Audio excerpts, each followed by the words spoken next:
Jermaine Dupri, he was raised in Atlanta, and he began his career artistry at the age of 9 years old as the son of Columbia Records executive Michael Molden and became famous as a writer and producer. But in 1991, he was just 21 years old when he was at the Atlanta Greenbrier Mall and he saw 11 and 12-year-old kids getting free cookies from a girl who worked there. They weren't artists, but Jermaine signed them at the time anyway because they looked like stars, says Dupri. He formed and produced the hip-hop duo Kross. Dupri wrote their breakout single, Jump, and established his own record label, So Def Records, a year later. His roster includes Kross, Bow Wow, TLC, and Usher. A 21-year-old man shouldn't be prowling 11 and 12-year-olds in the mall.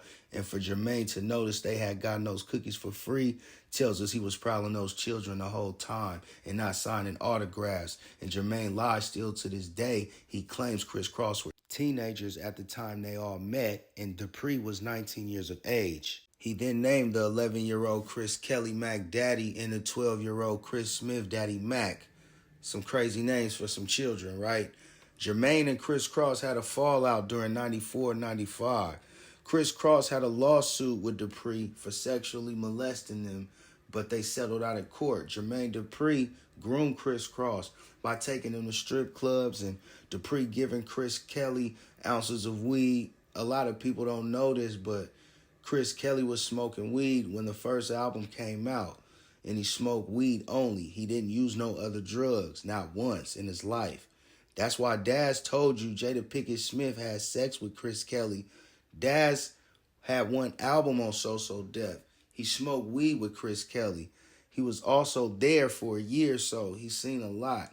Jada Pinkett was having an entanglement a year before she married Will with a minor, and Kross settled out of court.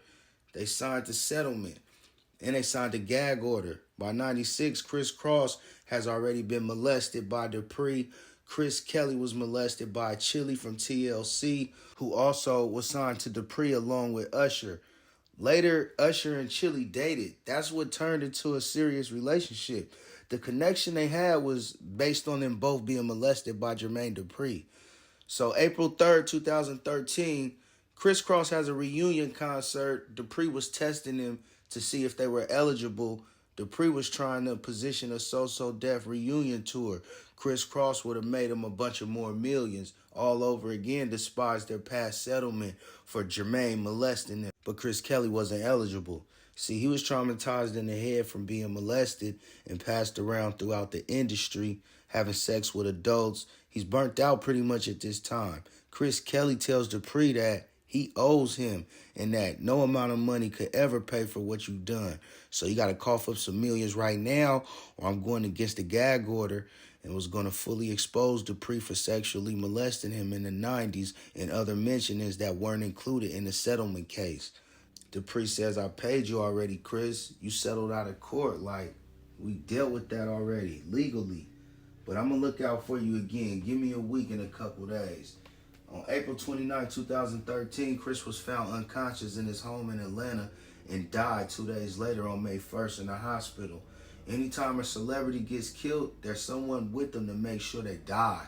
The 911 recording was bogus. It was staged. 911 asked if there were a defibrillator in the home. Healthy people don't own defibrillators to just have on hand like that. And the caller doesn't sound too worried because she was in on it the whole time.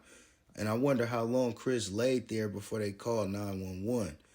But Jermaine Dupri and Jada Pinkett Smith, they should be held accountable for their actions just like R. Kelly. Daz, too, for watching it and not saying nothing until 20 years later. Jermaine made millions off of Kross, and in a Vlad interview, he didn't even know what age Chris was when he died. He didn't even give a fuck about Kross, never planned to give a fuck about him.